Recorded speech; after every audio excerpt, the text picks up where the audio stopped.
ವೀಕ್ಷಕರ ನಮಸ್ತೆ. BN TV ಕನ್ನಡಗೆ ಸ್ವಾಗತ. ಹಿರಿಯ ನಾಯಕ ಶಾಸಕ ಬಸನಗೌಡ ಪಾಟೀಲ್ ಯತ್ನಾಳ್ ಅವರನ್ನು 6 ವರ್ಷಗಳ ಕಾಲ ಉಚ್ಚಾಟನೆ ಮಾಡುವುದರ ಮೂಲಕ ರಾಜ್ಯ ಬಿಜೆಪಿಯಲ್ಲಿ ಹೊಸದೊಂದು ಬೆಳವಣಿಗೆ ನಡೆದಿದೆ.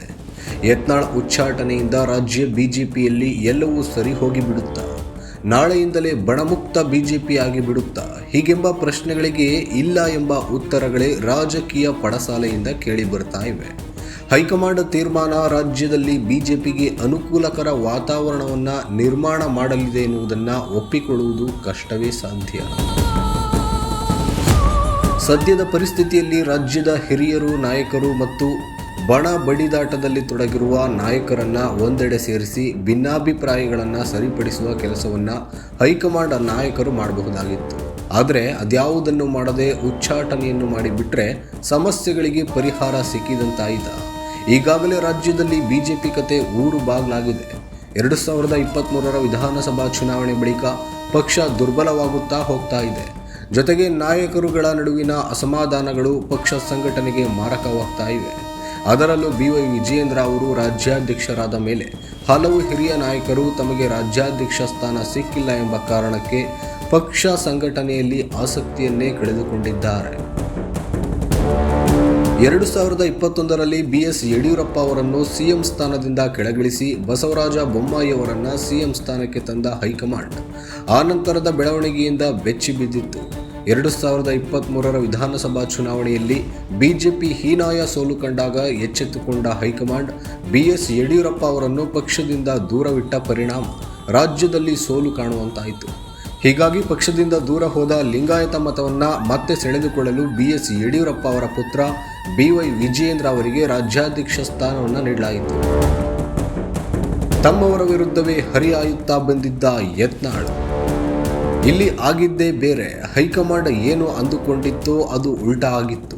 ವಿಜಯೇಂದ್ರ ಅವರಿಗೆ ರಾಜ್ಯಾಧ್ಯಕ್ಷ ಸ್ಥಾನ ನೀಡಿದ್ದನ್ನ ಮೊದಲಿಗೆ ವಿರೋಧಿಸಿದವರೇ ಲಿಂಗಾಯತ ನಾಯಕರು. ಅವತ್ತು ರಾಜ್ಯಾಧ್ಯಕ್ಷ ಸ್ಥಾನಕ್ಕೆ ದೊಡ್ಡ ಮಟ್ಟದಲ್ಲಿ ಆಕಾಂಕ್ಷಿಗಳಿದ್ರು. ಬಸನಗೌಡ ಪಾಟೀಲ್ ಯತ್ನಾಳ್, CT ರವಿ, ಸುನಿಲ್ ಕುಮಾರ್ ಹೀಗೆ ಹಲವರು ತೆರೆಮರೆಯ ಪ್ರಯತ್ನ ನಡೆಸಿದ್ರು. ಆದರೆ ಯಾರಿಗೂ ಸೊಪ್ಪು ಹಾಕದ ಹೈಕಮಾಂಡ್ BY ವಿಜಯೇಂದ್ರ ಅವರಿಗೆ ರಾಜ್ಯಾಧ್ಯಕ್ಷ ಪಟ್ಟವನ್ನು ನೀಡಿತ್ತು. ಇದು ಹಲವು ಹಿರಿಯ ನಾಯಕರ ಅಸಮಾಧಾನಕ್ಕೆ ಕಾರಣವಾದರೂ ಕೆಲವರು ಹೊರಗೆ ತೋರಿಸಿಕೊಳ್ಳದೆ ಒಳಗೊಳಗೆ ಹಿಡಿಶಾಪ ಹಾಕಿಕೊಂಡು ಸುಮ್ಮನಾಗಿದ್ರು. ಬಸನಗೌಡ ಪಾಟೀಲ್ ಯತ್ನಾಳ್ ಮಾತ್ರ ಸುಮ್ಮನಾಗಲಿಲ್ಲ. ಅಧ್ಯಕ್ಷ ಸ್ಥಾನ ಸಿಗದಿದ್ರೂ ವಿಧಾನಸಭೆಯಲ್ಲಿ ವಿರೋಧ ಪಕ್ಷದ ಸ್ಥಾನವಾದರೂ ಸಿಗುತ್ತದೆ ಎಂದು ನಂಬಿದ್ರು. ಆದರೆ ಅದು ಕೂಡ ಸಿಗಲಿಲ್ಲ. ಆದರೆ ಅದಾಗಲೇ ಬಿಜೆಪಿ ಅಧಿಕಾರದಲ್ಲಿದ್ದಾಗಲೇ ಅವರಿಗೆ ಸಚಿವ ಸ್ಥಾನ ಕೊಡುತ್ತಾರೆ ಎಂದು ನಂಬಿದ್ರು. ಆದರೆ ಕೊಟ್ಟಿರಲಿಲ್ಲ. ಆ ಆಕ್ರೋಶವು ಅವರಲ್ಲಿ ಒಳಗೊಳಗೆ ಕುದಿಯುತ್ತಾ ಇತ್ತು. ನಾನು ಅಟಲ್ ಬಿಹಾರಿ ವಾಜಪೇಯಿ ಅವರ ಸಂಪುಟದಲ್ಲಿ ಕೇಂದ್ರ ಸಚಿವನಾಗಿದ್ದವನು, ನನ್ನನ್ನು ರಾಜ್ಯ ಸಂಪುಟಕ್ಕೆ ಪರಿಗಣಿಸಿಲ್ಲ ಎಂಬ ಕೋಪವಂತೂ ಇದ್ದೇ ಇತ್ತು. ಹೀಗಾಗಿ ಆಗಾಗ್ಗೆ ಸಮಯ ಸಿಕ್ಕಾಗಲೆಲ್ಲ ತಮ್ಮದೇ ಪಕ್ಷದ ಬಗ್ಗೆ ಮಾತನಾಡತೊಡಗಿದ್ರು ಯತ್ನಾಳ್. ಆ ಹೇಳಿಕೆಯೊಂದು ಕಾಂಗ್ರೆಸ್ಗೆ ಪ್ರಬಲ ಅಸ್ತ್ರವಾಗಿತ್ತು. ಇನ್ನು 2,500 ಕೋಟಿ ಕೊಟ್ಟರೆ CM ಆಗಬಹುದು ಎಂಬ ಅವರ ಮಾತು ಅವತ್ತು ಕಾಂಗ್ರೆಸ್ಗೆ ಅಸ್ತ್ರವಾಗಿ ಸಿಕ್ಕಿತ್ತು. ಇವತ್ತಿಗೂ ಕಾಂಗ್ರೆಸ್ನವರು ಬಿಜೆಪಿಯನ್ನು ಟೀಕಿಸುವಾಗಲೆಲ್ಲ ಆ ಮಾತನ್ನ ನೆನಪಿಸಿಕೊಳ್ಳುತ್ತಾರೆ. ಹೀಗಾಗಿ ಸ್ವತಃ ಯತ್ನಾಳ್ ಅವರೇ ಹಲವು ಸಂದರ್ಭಗಳಲ್ಲಿ ಬಿಜೆಪಿ ನಾಯಕರನ್ನ ಮಾತಿನಲ್ಲಿಯೇ ಬೆತ್ತಲೆ ಮಾಡಿದ್ದಾರೆ. ಅದರಲ್ಲೂ BS ಯಡಿಯೂರಪ್ಪ ಮತ್ತು BY ವಿಜಯೇಂದ್ರ ಅವರನ್ನು ಸಮಯ ಸಿಕ್ಕಾಗಲೆಲ್ಲ ತೆಗಳುತ್ತಲೇ ಬಂದಿದ್ದಾರೆ.